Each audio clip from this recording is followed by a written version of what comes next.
Assalamualaikum and good day everyone. We are the presenters from week 12. We'll touch on the same topics as last week. To start off, I will discuss the examples of crises from a few companies. Let's have our focus on the incident that shocked the world, MH370. In 2014, the Malaysia Airlines Flight 370 vanished from radar after departing in less than an hour from Kuala Lumpur to Beijing. The incident is one of the Malaysia's most well-known catastrophes. Unfortunately, the first original news about the MH370 flight's catastrophe was leaked around 5 hours after the flight's contacts were lost and radar was severed. According to McLachlan 2014, the corporation has not been speaking with one voice and has been shouting like an unorganized chorus, causing uncertainty. Furthermore, the public relations staff performed poorly by neglecting to convey and prioritize the concerns of victims' relatives. Former Malaysian Prime Minister Najib Razak even said in a Wall Street Journal story that in the days following the jet's disappearance, they were so intent on finding the plane that communications were neglected. The declaration reveals that while this catastrophe was undoubtedly exceptional, Malaysia Airlines did lose control when the crisis struck. Accordingly, Malaysia Airlines was heavily chastised for its inadequate crisis communication following the disappearance of Malaysia Airlines Flight 370, as well as for failing to manage the issue with greater clarity and promptness. Moving on, we will now take one of the F&B industry as the next example, Starbucks. What had happened on April 12 shocked the community when Starbucks store's manager called police to arrest two black men who were accused of loitering in the store without any intent to make a purchase. One of the men was refused use of store's bathroom. In fact, the business contact that the men were waiting to meet turned up just as the police did. Other customers recorded the whole incident on cell phone videos, including the what appeared to be white customers sitting at tables without making orders. The videos went viral, creating a social media firestorm. Starbucks went into full crisis response mode. The company apologized, initially via a tweet. Then, CEO Kevin Johnson apologized to all employees via a memo and to everyone else with a video on YouTube. Subsequently, the brand announced that as a first step, all 8,000 US Starbucks stores will close on May 29 for a half-day of racial bias training. Lastly, one from the retail industry itself, H&M. On January 7, 2017, H&M faced a social media crisis when an image of a black child modeling a shirt saying "coolest monkey in the jungle" appeared on their online store. This crisis would lead to a long-term effects on H&M business. The image of the boy named Liam Mingo modeling a t-shirt saying "coolest monkey in the jungle" caught national attention when New York Times writer Charles Blow tweeted about it. The crisis grew as more and more people saw this racist image. Eventually, popular musician The Weeknd, who has worked with H&M in the past, stated that he was shocked and embarrassed by the photo. He was deeply offended and will not be working with H&M anymore. H&M sincerely apologized the day after and stated that they have removed the picture from all online channels and the product will not be for sale in the United States. However, many saw this as an empty apology from H&M. A few days later, the H&M stores in South Africa were trashed by protesters, leading the stores to be closed down. In the months after the crisis, H&M has faced declining profits. According to Elle, H&M had $4.3 billion worth of products that were unsold a couple of months after the crisis, and a 62% numbers of drop following the crisis. That is all from my part. I pass the floor to my next member. Thank you. We had been hacked. This is just a simple 4-word sentence, but it is one of the most dreaded sentences no executive wanted to hear. However, this is exactly what executives of some big-name companies like Sony Pictures Entertainment and Burger King had heard when they least prepared for it. In 2014, Sony Pictures Entertainment had discovered that they had lost control of their entire computer system as they have been hacked by a shady group called Guardians of Peace. This was recorded as one of the biggest cybersecurity attacks in 2014. Meanwhile, in 2013, Burger King Twitter account was hacked by an unknown party, and the hacker changed the account name to McDonald's, one of Burger King's long-life rival, and claimed that Burger King had been bought by McDonald's. That was just two of the thousands of other cybersecurity breach cases that happened to many different organizations. Cybersecurity breach affect organizations in different ways. Reputational loss and decreased market value have often been cited as significant concerns. Loss of confidential data and compromising competitiveness of a firm can also cause havoc. An IBM study concluded that an average data breach costs about 3.52 to 3.79 million US dollar, and it keeps rising every year. It is not just the dollar expense that matters in breach situations. It is very likely that the breach damages the company reputation, and some smaller unprepared organizations might never recover from this. There is no doubt that preventive mechanisms need to be put in place. Companies can defend themselves from being hacked by conducting risk assessments, mitigating against risks that they cannot remove, preparing and implementing a breach response plan, and implementing best practice. Past events have shown that better prepared companies are able to survive an attack and continue their business operations as usual. Online opinions louder than ever. It is when online opinions actually have a very big impact on one company.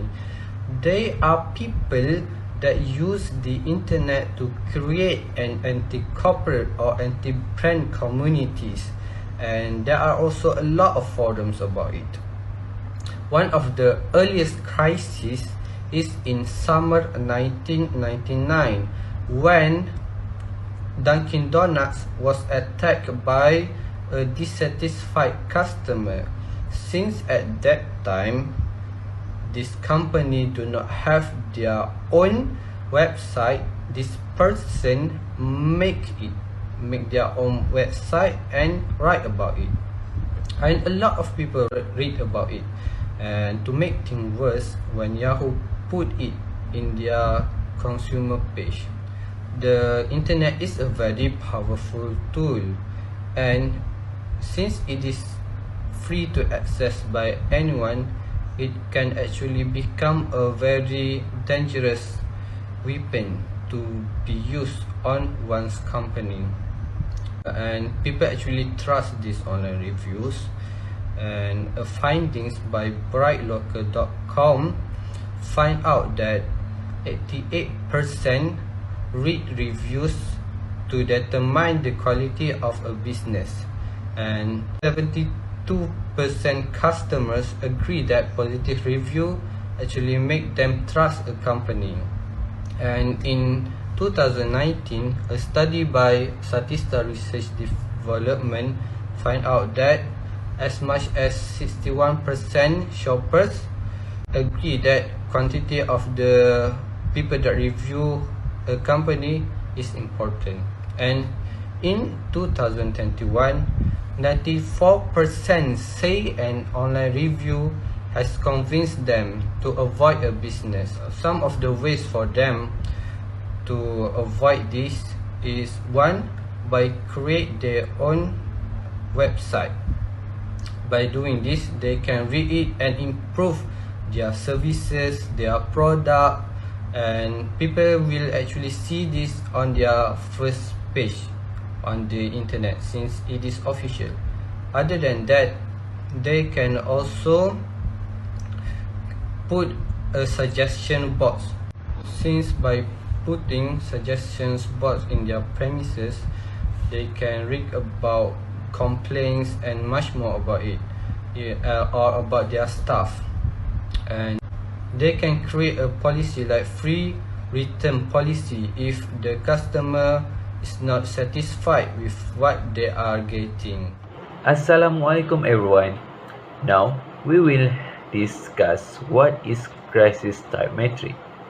As we all know, a crisis will emerge when a certain organization does not deal with issues in a timely or responsible manner. But not all of the crises are done by the organization itself or debated by the public. Here, we have a table by Timothy Combs to help us define all four types of crisis based on two dimensions, which is internal, external, and intentional, unintentional. The internal, external is something done by the organization itself or someone outside of it, while the intentional, unintentional relates to the controllability of the crisis.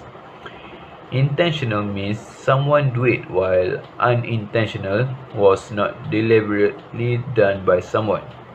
The two dimensions give four mutually exclusive crisis types. First is Fox Pass. The term Fox Pass is derived from the French word which literally means false step. It usually refers to a breach of unwritten but widely accepted social convention and expectation. A faux pas is an unintentional action that can transform into a crisis by an external actor such as NGO. A faux pas has frequently started with a disagreement between an organization and an external actor who question the legitimacy of the organization action. Secondly, we got accident. Accident usually unintentionally and will happen during the normal organizational operation. Accidents are commonly attributed minimal organizational responsibility due to their unplanned and largely random nature, unless the organization was directly involved for the accident. We can take defect, employee injuries, and natural disaster for example. Thirdly is transgression. Intentional activities by an organization that put stakeholders or the public at danger or harm are known as transgression. Selling defective or harmful items with knowledge of their defect, hiding safety information from authorities, breaking the law, or engaging in creative bookkeeping are all examples of infraction. Lastly, we got terrorism. Terrorism is defined as external agents' deliberate act. These deliberate activities are intended to cause direct or indirect harms to the organization. We can take product tampering, hostage taking, sabotage, and workplace violence as an example. Thank you. Table 11.1 Crisis Communication Strategies. Perception of low level of responsibility. Under this topic, we have non-existing strategies, distant strategies, and associative strategies. Under non-existing strategies, we have denial, clarification, and attack and intimidation. Denial is a simple statement denying that a crisis exists. When a company hits by a crisis, instead of responding effectively, they will just deny the allegations totally. The second one, we have clarification. It is an extension of denial tactics with attempts to explain why there is no crisis. For this one, the company will deny the allegation and remind the public that there is no crisis happening. The last one, we have attack and intimidation. It is a tactic of confronting the person or group who claims that a crisis exists. This may include a threat to use force against the accuser. This strategy is a bit aggressive because the company will give threat to the accuser through lawsuit to prove that the allegation is not true and have the bad intentions for the company. The next one, we have distance strategies. It is a claim of distancing the organization from direct responsibility for the crisis. We have excuse and downplay. For excuse, it is a tactic of trying attention or volition by scapegoating others for the crisis. Some company will make up excuses when they are hit with bad allegations. They will also blame the subordinates and the operation officers instead of taking responsibility by themselves. This is to distance themselves from direct responsibility for the crisis. The next one we have downplay. It is a tactic of convincing stakeholders or the general public that the situation is not that bad in itself or compared to other crises. As a company, it is important to maintain good image and trust with the public. When a crisis happens, the company will downplay the crisis by making it less important and serious than it is to assure the important stakeholders' trust. For example, the company will hide or decrease the number of people affected by the company instead of revealing the real number to make it seem like it is not a big of a deal and can easily be fixed. As when we have association strategies, it is a claim of connecting the organization to things positively valued by stakeholders and publics. Bolstering. Bolstering is a tactic of reminding stakeholders and the general public of existing positive aspects of the organization in order to offset the negative the crisis brings to the organization. When a company hit by crisis that lower their image and reputation, the company will remind the stakeholders and general public about their positive contribution to the organization and society. For example, social projects and donations. This is to provide a good light to the company. Besides bolstering, the second association strategy is transcendence. Transcendence is an attempt to put the incident in a more favorable light in order to boost the company's reputation. It also reframing an issue with a focus on higher and more important issues. Transcendence, which seeks to place the behavior in a more positive perspective, it is known as one technique to reduce offensiveness. For example, a corporation that conducts animal studies can argue that the advantages to humans exceed the risk to the animals. The last strategy in perception of low level of responsibility is suffering strategy. Usually, if a company decided to use this kind of strategy, they will act as a victim rather than owning up to their mistakes. For example, Tylenol positioned themselves as the unjust victim of a malicious outside power, shifting the blame for the issue away from their company and onto the culprits. Now, that is enough for low level of responsibility. Let's move on to the perception of high level of responsibility. There is one strategy which is acceptance strategy. Acceptance strategy in high level of responsibility refers to taking responsibility or accountability for a crisis that has occurred in one company. This strategy contains three parts. The first part is full apology, number 2 is remediation, and number 3 is repentance. The first component is full apology, which is simply mean apologizing for the issue and admitting responsibilities if a crisis arose. For example, there is a case where the world-famous technology brand Apple apologized to Taylor Swift on social media. This is because Apple Music provided 3 free months to subscribers who didn't pay the artist, prompting the musician to abandon the service.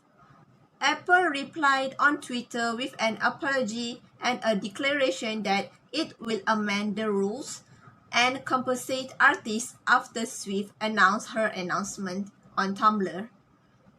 Apple's apology was remarkable since it was addressed to a single person on a public stage. The second part in acceptance strategy is remediation.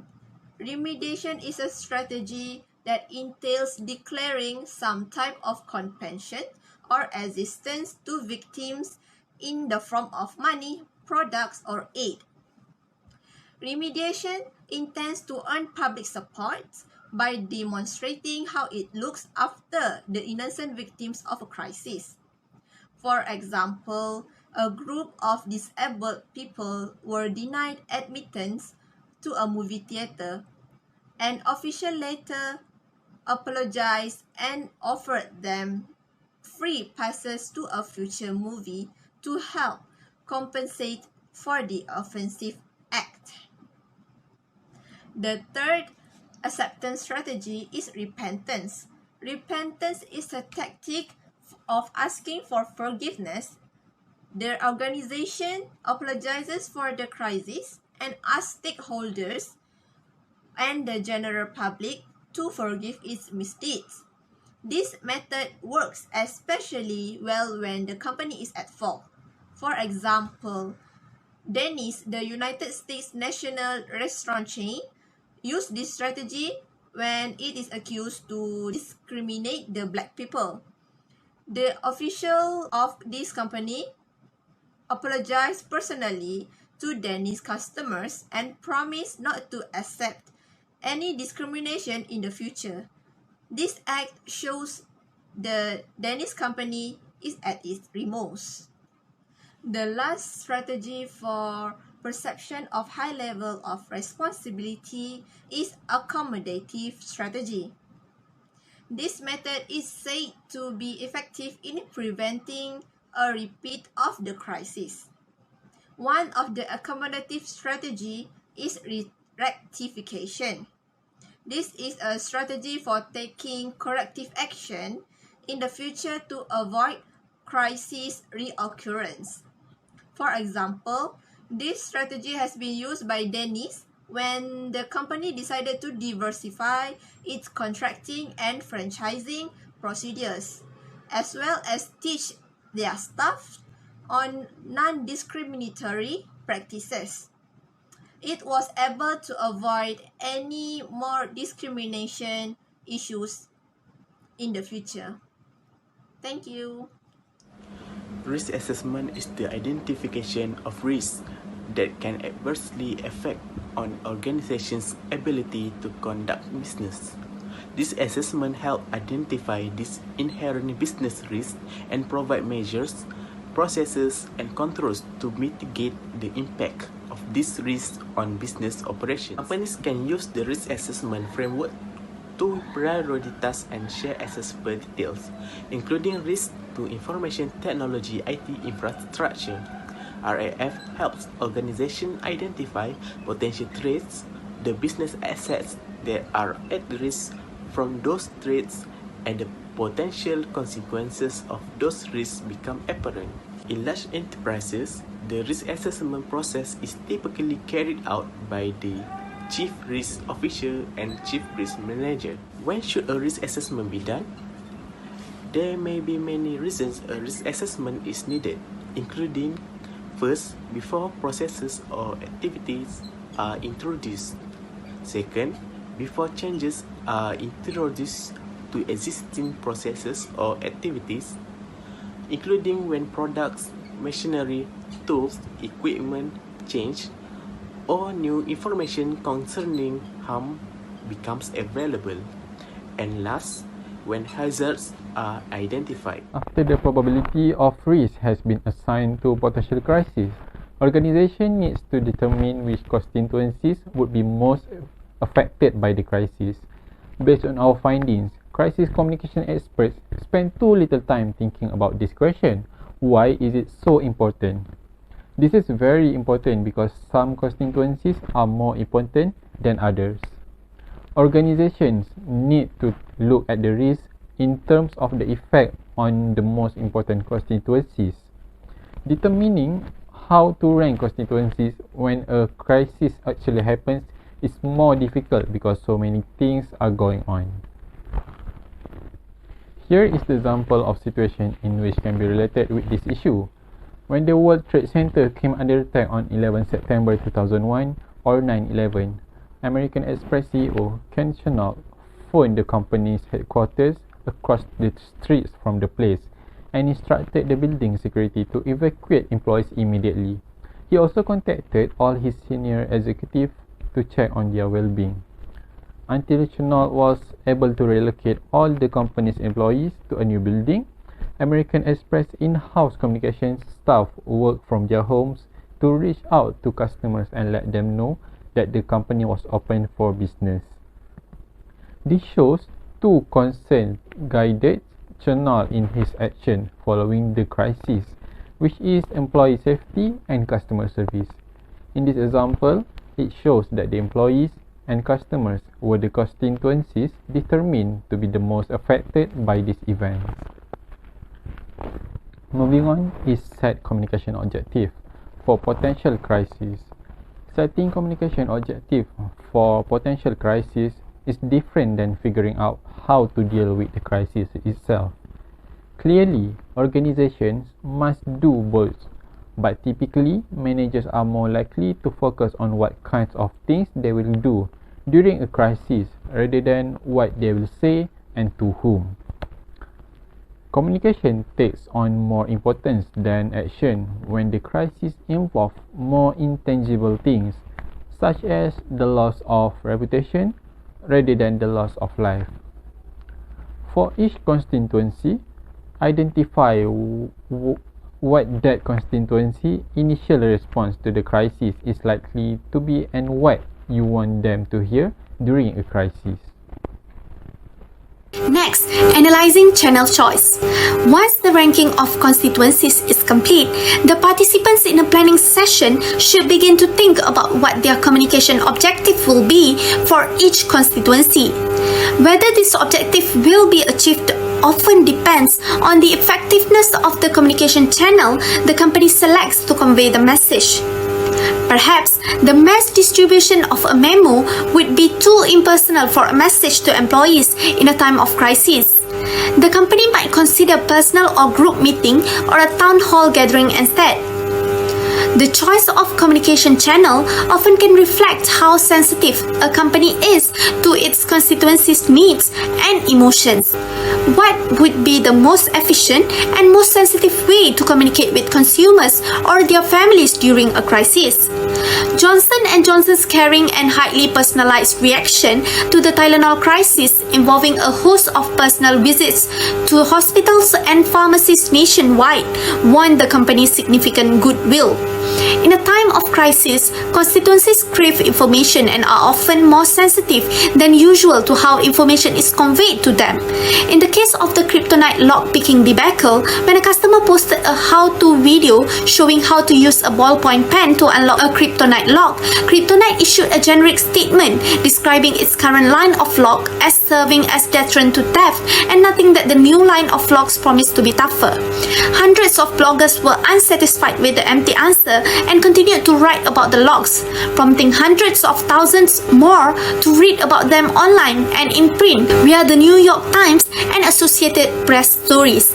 An estimated 1.8 million people read at least one blog posting about kryptonite throughout the crisis, largely because kryptonite failed to stage a swift, cohesive online response effort to battle the bloggers head-on in their own forum. Next, assigning a different theme to each crisis. Another important part of planning for communicating in a crisis is determining in advance who will be on what theme for each crisis. Different problems require different kinds of expertise, and planners should consider who is best suited to deal with one type of crisis versus another. For example, if the crisis is likely to have a financial focus, the chief financial officer may be the best person to lead a team dealing with such a problem. He or she also may be the best spokesperson when the problem develops. On the other hand, if the problem is more catastrophic, such as an airline crash, the CEO is probably the best person to put in charge of the team and to serve at least initially as head spokesperson for the crisis. In crises that result in loss of life, anyone other than the CEO will have less credibility with the general public and the media. But managers should avoid putting senior level executives in charge of communication for all crises. Sometimes the person closer to the crisis is the one people want to hear from. In conclusion, organizations must grasp the impact that audience perception and evolution of attitudes about a corporation in crisis might have on future revenue creation.